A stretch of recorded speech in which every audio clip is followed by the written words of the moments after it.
Bonjour, ici Chantal Doré au micro d'Inclusion Inc., un balado sur les initiatives des entreprises pour favoriser un milieu de travail inclusif qui fait la belle part à la diversité. Inc. comme inclusion, Inc. comme incorporé, qui réfère aux entreprises ou aux organisations. Qu'elles soient à but lucratif ou à vocation sociale, les entreprises ont un rôle à jouer comme milieu d'accueil.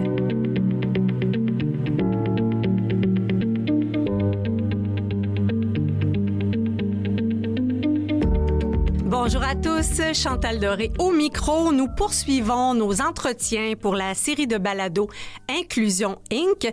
Pour cet épisode, nous recevons Chloé Frelon, fondatrice de UREL, cabinet conseil en EDI pour organisations innovantes. Chloé co-signe entre autres une lettre dans Le Devoir intitulée « L'EDI, une amie qui vous veut du bien ».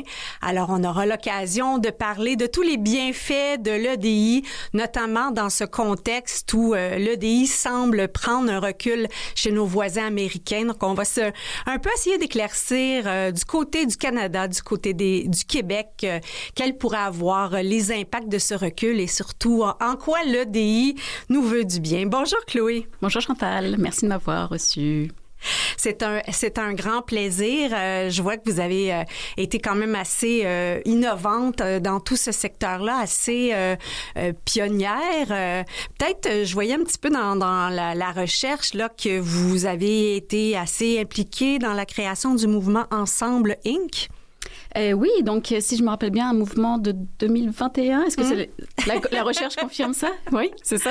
OK, donc on l'a lancé en 2021, puis je dis on, mais honnêtement, j'avais un rôle de conseillère dans cette démarche-là. C'était beaucoup plus porté par bien d'autres personnes. Je serais malhabile de pouvoir les lister de façon exhaustive, avec un angle, donc Ensemble Inc., un peu comme le nom de l'émission également, pour le Inc. de Incorporé, puis le Inc. de Inclusion également. Donc, beaucoup porté dans le monde des affaires, puis qu'est-ce que le monde des affaires peut faire pour embarquer dans cette démarche. On était au Québec pas mal au balbutiement de ce que la thématique EDI allait être finalement. Donc, entre 2021 et 2025, qu'est-ce qui s'est passé si on avait à résumer? Parce qu'il y a eu un certain essor de l'EDI. Ensuite, on va parler d'un recul, mais peut-être davantage du côté de nos voisins américains. Mais peut-être nous décrire là, un peu la trajectoire de l'EDI au Québec depuis Ensemble Inc. Oui, c'est drôle hein, parce que c'est juste 5 ans, mais on dirait que c'est comme 10 ans crunché en 5 ans. Donc, moi, je qualifierais de 2020 de un peu explosion de la thématique. Donc, c'est arrivé comme un raz-de-marée, là. Vraiment, on était à 0 et puis ça a été 1000, un peu quasiment d'un coup, mais pas vraiment d'un coup non plus. Parce que le moment charnière qui a fait tout basculer, on s'entend dans le milieu pour dire que c'est le meurtre de George Floyd, mais c'est pas comme si il n'y avait pas des enjeux qui existaient depuis toujours, j'ai envie de dire, et des enjeux qui étaient connus depuis très, très longtemps. Donc, peut-être la goutte d'eau, le point de bascule qui a fait que, OK, maintenant, ça va faire, ça suffit. Dans un contexte, c'était unique, finalement, puisque c'était la pandémie, puisqu'on était chez soi, puisque la santé mentale était une question qui était déjà beaucoup discutée, que des mouvements de leadership au féminin étaient également discutés. Fait qu'il y avait comme, j'ai envie de dire, des pierres à l'édifice. Fait que une formation qui commençait à apparaître, mais qui s'est cristallisée en 2020. Il y a eu comme un pivot, puis aussi Joyce Echaquan. Exactement, ouais. C'est ça. Le mot en haine à l'université Concordia. Et en fait, finalement, l'actualité venait rejoindre ce qui se passait dans les organisations, ce que les chercheurs et chercheuses nous disaient, des dynamiques discriminatoires qui se produisaient dans le monde du travail également. Fait que là, c'est un peu la convergence de tout, finalement. Donc, la thématique a explosé en 2020. On en a beaucoup, beaucoup parlé dans l'actualité. Mais vous savez, comme moi, les entreprises, elles ont besoin de budgéter généralement une année d'avance les investissements. Donc, on en parlait beaucoup. Je l'ai pas vu se traduire en 2020 concrètement dans les organisations de façon marquante. En 2021, par contre, ça a commencé pas mal sérieusement. Et donc, 2021, 2022, 2023, puis là, c'est une ascension. Là, je monte ma main vers le ciel. Oui, pour nos auditeurs là, qui veulent visualiser Chloé. C'est ça, la flèche qui monte. 2024, stabilité. Là, je mettrais un plateau. Et là, 2025, peut-être un point d'interrogation. Donc, recul par recul, moi j'ai envie de dire peut-être fine-tuning, peut-être... L'occasion de faire le point. Peut-être que c'est plutôt ça. Enfin, tu sais, on s'en reparlerait dans un an et puis on aurait une meilleure perspective. Mais je pense que ça, dans cette explosion, comment la thématique est arrivée, c'est évident que toutes les organisations qui se disaient intéressées n'allaient pas se retrouver à être intéressées sur le long terme. Je pense que clairement, il y a peut-être un effet de bulle, là. Si vous avez connu le bug de l'an 2000, puis la bulle, c'est familier, c'est ça. C'est beaucoup d'intérêt. Puis finalement, le ballon redégonfle, puis la poussière aussi. Puis là, on regarde qui était vraiment destiné à s'intéresser à la thématique. Donc, les organisations pour qui c'était déjà important avant que l'acronyme existe, elles vont continuer. Puis peut-être qu'elles n'utiliseront pas l'acronyme pour continuer. Non, puis en fait, elles avaient déjà dans leur comportement, dans leur culture, un soin et un appétit pour mettre en place, pas nécessairement des programmes, mais des comportements qui étaient dans les faits naturels, qui n'étaient pas imbriqués, créés dans un programme. On n'a pas eu à les convaincre. Elles agissaient déjà avec cette mentalité-là. Exactement. Oui, c'est ça. Donc, souvent, parce que lié à leur mission directe, même si c'était pas un OBNL, là, juste lié à la mission de l'entreprise, ou parfois aussi parce que les fondatrices de l'entreprise peut-être faisaient partie d'un groupe minoritaire et donc avaient définitivement une sensibilité par rapport au sujet. Bref, il y avait des raisons qui expliquaient pourquoi ces entreprises étaient particulièrement intéressées, puis continueront de l'être sur le long terme. Et entre les deux, il y en a qui se sont sans doute questionnés, est-ce que c'est fait pour nous? Est-ce qu'on devrait s'y intéresser? Je pense que peut-être aujourd'hui, elles se sont rendues compte, finalement non. Ou alors, oui, mais. Ou non, mais. À nuancer, c'est ça que je veux dire. Peut-être pas autant, oui, on y va, let's go, on met toutes dans ce panier-là, à une intensité qu'ils avaient prévue en 2022 et qu'ils ont peut-être nuancé aujourd'hui en 2025. J'ai l'impression que dans à peu près tous les mouvements émergents, d'abord, il y a toujours des effets de balancier dans l'histoire. On revient toujours à des antipodes. Et aussi, il y a parfois un engouement ou un cri du cœur vers, on se dit, il y a certaines inégalités, il y a certaines préoccupations sociales qui émergent. Et ensuite, quand ça se professionnalise, c'est là qu'il y a toutes ces nuances. Moi, j'ai été très impliquée à une certaine époque dans tout ce qui est responsabilité sociale, donc ESG. Et au départ, c'était très, très généraliste et ensuite, ça s'est spécialisé dans toutes sortes de domaines et ça a pris une autre conjoncture. Donc, c'est un petit peu normal aussi qu'on se pose la question sur nos pratiques. C'est juste qu'on regarde du côté des États-Unis. On va rappeler brièvement, là, il y a eu une coupure drastique des programmes en EDI suite à l'arrivée du président Trump au gouvernement américain. Beaucoup aussi de propos où on associe certains événements malheureux à, en fait, carrément comme si c'était la faute de l'EDI. Êtes-vous capable de nous éclairer un peu? Qu'est-ce qui se passe? Mon Dieu, est-ce que je suis capable? Je ne crois pas. Non, je pense qu'il y a définitivement des aspects qui m'échappent et peut-être de la très mauvaise foi quant à trouver le bouc émissaire. Peut-être une facilité intellectuelle manquante. Qu'est-ce qui se passe aux États-Unis? Mais aux États-Unis, depuis l'élection de Trump, il y a comme une chasse aux sorcières au programme ODI. Donc, effectivement, le nouveau président a coupé tous les programmes qui existaient à l'interne du gouvernement. Donc, chez les fonctionnaires, ils ont tous été renvoyés, tous les départements fermés, etc. Ça, c'était le point de départ. Puis ça a continué vers, si vous voulez faire des affaires avec le gouvernement, vous pouvez pas faire de l'EDI. Donc, les entreprises qui veulent faire affaire, donc c'est forcément des entreprises qui ont une certaine grosseur, une certaine ampleur, probablement pan-américaine. Et c'est des entreprises qui font parler d'elles, qui sortent des communiqués, qui ont des milliers et des milliers d'employés. Donc, c'est sûr que ces entreprises-là, en changeant leur politique EDI, puis changer, dans le sens que ça peut avoir, on a tout fermé, ou ça peut être, j'ai modifié. Je ne sais pas, j'ai vraiment pas étudié ça en détail, mais quand ces entreprises font quelque chose, ça peut pas passer sous le radar. Leurs employés vont parler, ils vont sortir des communiqués de presse, etc. Donc, ça va forcément se faire connaître. Oui, puis il y a les entreprises américaines. Il y a des entreprises américaines qui ont des succursales ici avec beaucoup d'emplois. On pense à Walmart, par exemple. Il y a eu vraiment des communiqués par rapport à ce recul-là, mais ils sont très implantés ici au Québec et des entreprises, justement, qui ont des filiales aux États-Unis. Donc, même si on veut affirmer haut et fort notre différence, on va en parler un petit peu plus tard là, de votre lettre au devoir, il reste qu'au niveau des structures puis des systèmes, il y a certaines contraintes. Parce que, tu sais, si on a une branche aux États-Unis ou si on fait affaire avec les États-Unis, puis pour faire affaire, on doit justement montrer patte blanche qu'on est moins impliqué là-dedans, c'est difficile à ce moment-là pour une compagnie canadienne de maintenir ses valeurs. On peut s'imaginer ça.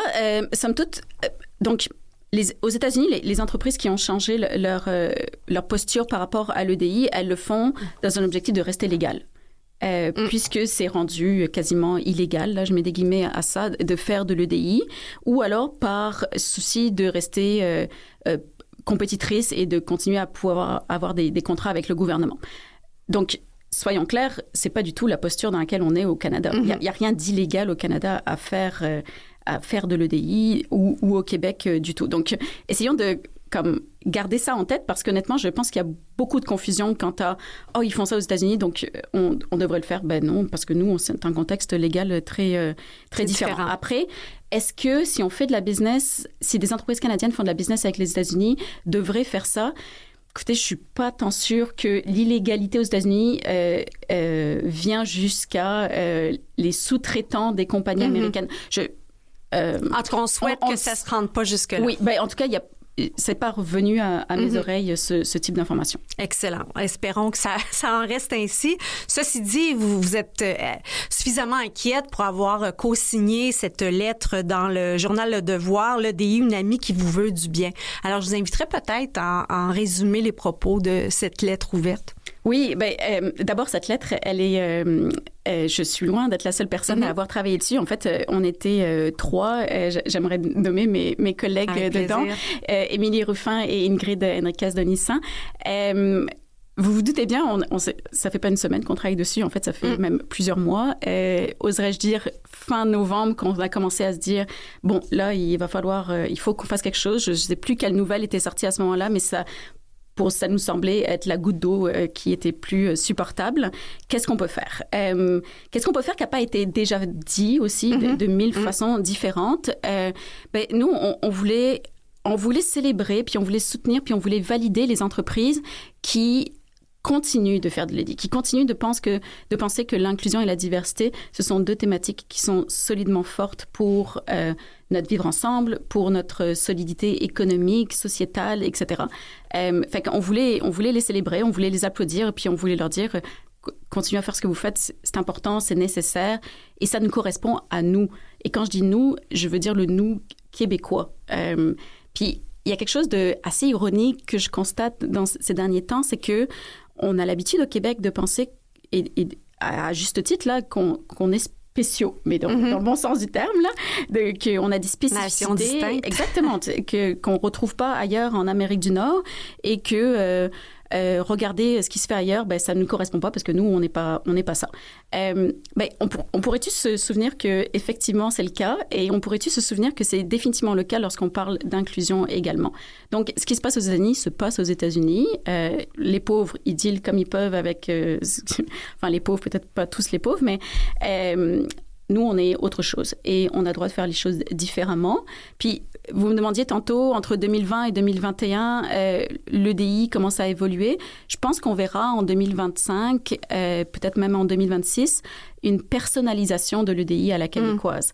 On va définir qu'est-ce que ça signifie pour nous, c'est quoi les thématiques qui sont importantes, quel angle est-ce qu'on veut prendre, quelle direction. Puis c'est sans doute de cette façon-là que ça va évoluer après la bulle du début, finalement. Parce que c'est assez dur de prévoir une tendance générale pour ce mouvement-là. Ça va. Mais si quelqu'un a une boule de cristal quelque part, moi je l'ai pas. Je m'enfargerai pas à prédire ce qui se passera dans même 6 mois. Vraiment, j'en ai aucune idée. On va prendre une courte pause, Chloé, et j'aimerais voir ensuite comment votre cabinet conseil Urel conseille ses clients. Peut-être nous donner des exemples concrets de types d'interventions qui ont été faites.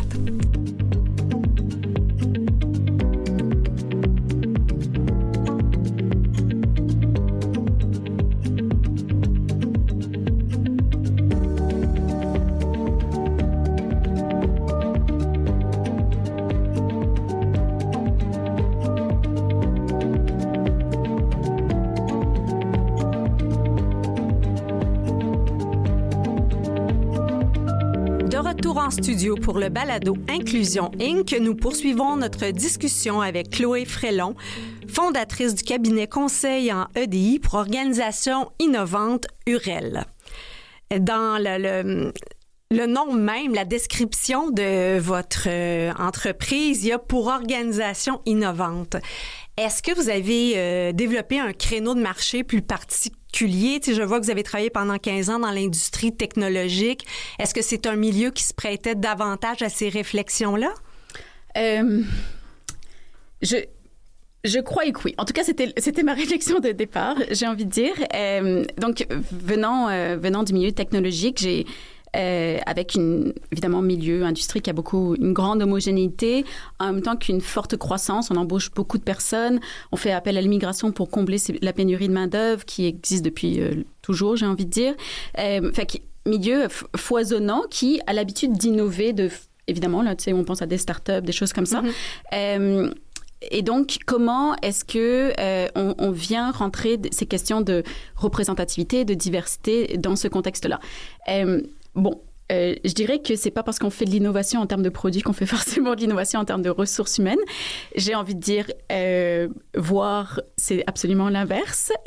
Donc ça, c'était mon premier constat lorsque intéressant. L'inverse, est-ce que c'est la vitesse peut-être qui fait que parfois il y a certains raccourcis dans les réflexes humains? Quand on va vite, des fois, on est tellement dans l'action, on est tellement dans le...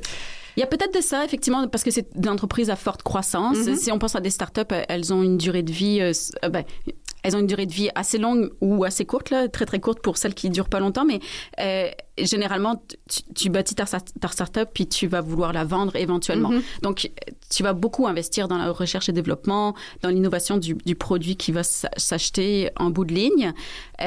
Évidemment, tu as besoin d'humains pour faire tout ça, mais la vision de je dois aussi investir dans mes humains parce que c'est eux qui vont porter le produit.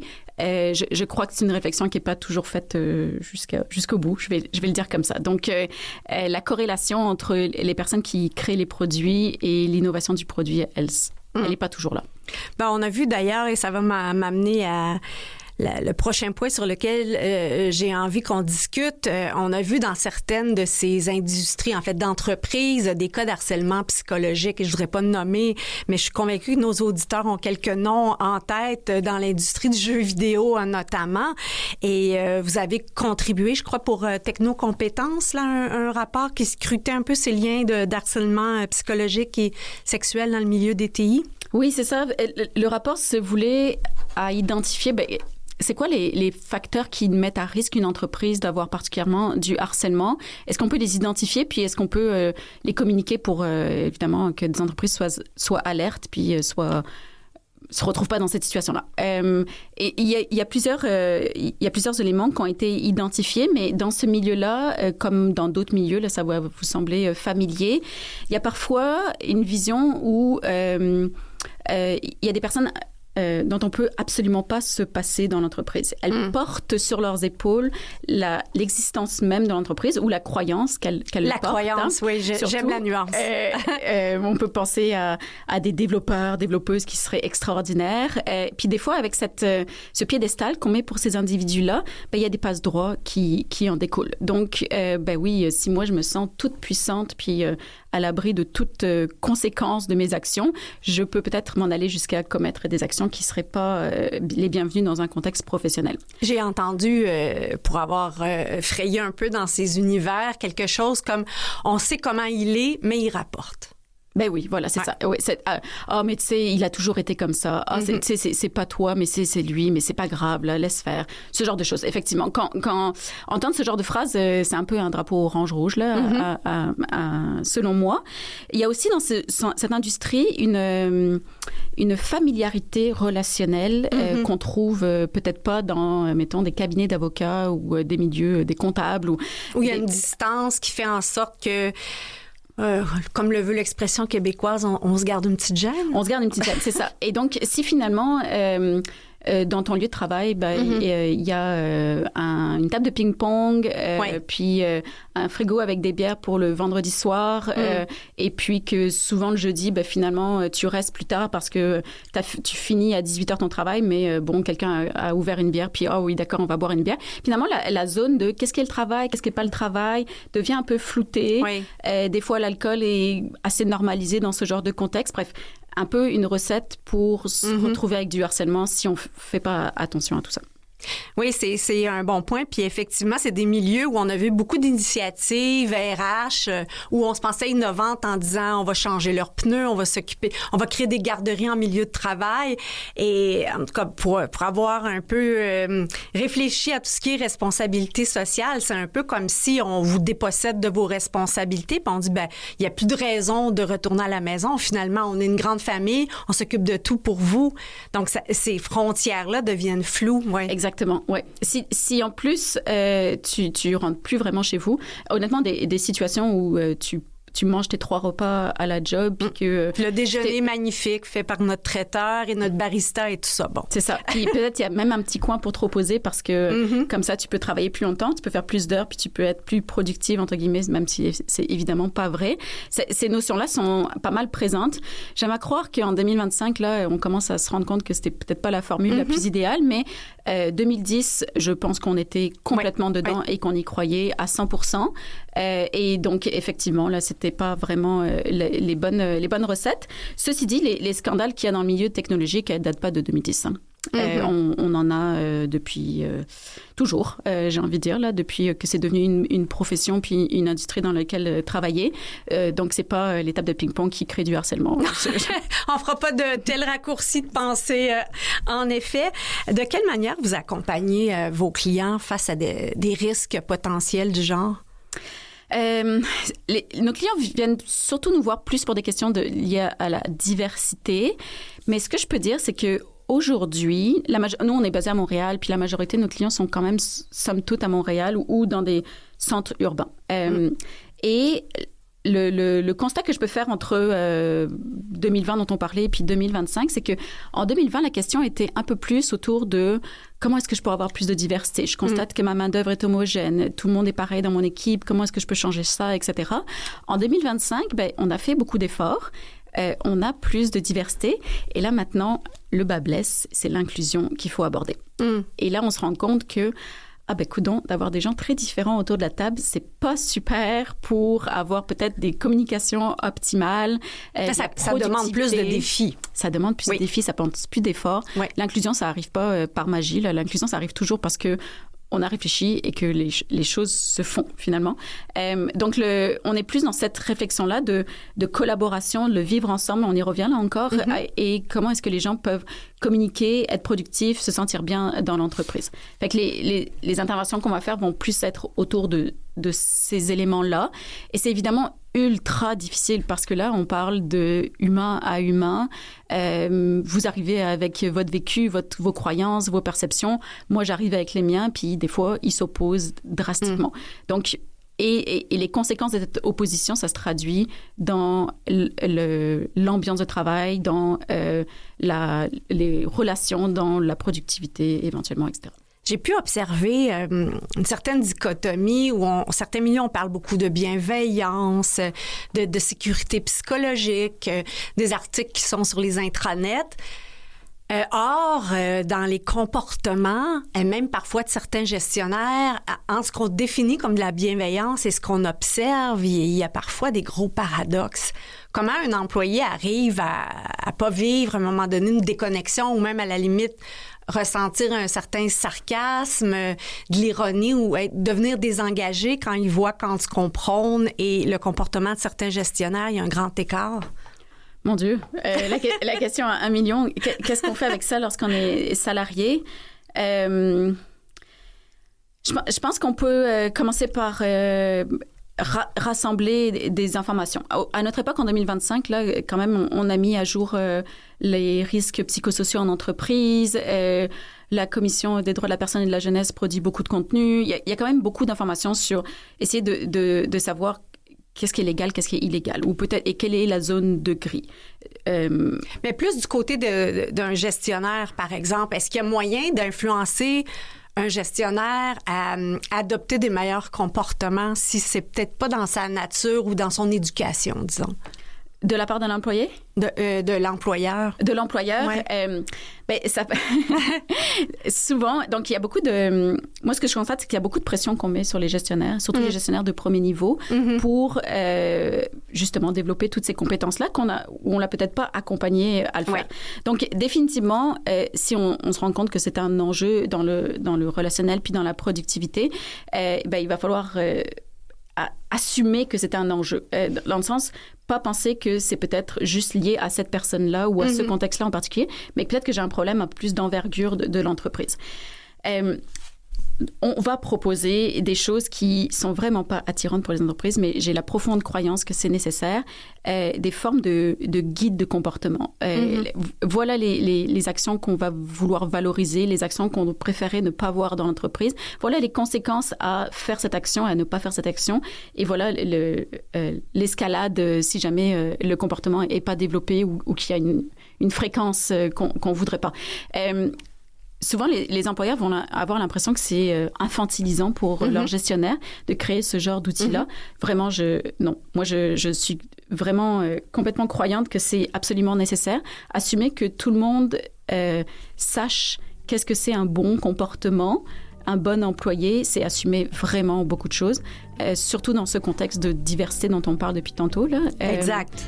Diversité. Qu'est-ce que ça veut dire le respect, par exemple? C'est une valeur qu'on a vue abondamment sur tous les murs, mais quand on la définit pour l'un et pour l'autre, donc ce que je comprends, Chloé, c'est quand on rajoute la diversité par-dessus ça, il faut d'abord se donner des définitions communes et s'engager autour de ces comportements. Exactement. Et donc, un certain courage managérial qui va venir avec ça, assumer ce que ça signifie, assumer que peut-être qu'on n'a pas embauché que des personnes qui se retrouvent dans cette définition-là et puis qu'on va devoir revoir les choses ou offrir un cadre d'évolution aux individus, au moins. Là. Mais oui, il va falloir avoir des réflexions. Merci beaucoup, Chloé Frélon, fondatrice du cabinet conseil en EDI UREL. Et je vous invite à lire la lettre ouverte dans le journal Le Devoir. L'EDI, cet ami qui vous veut du bien. Merci beaucoup, Chloé, d'avoir été avec nous. Merci, Chantal.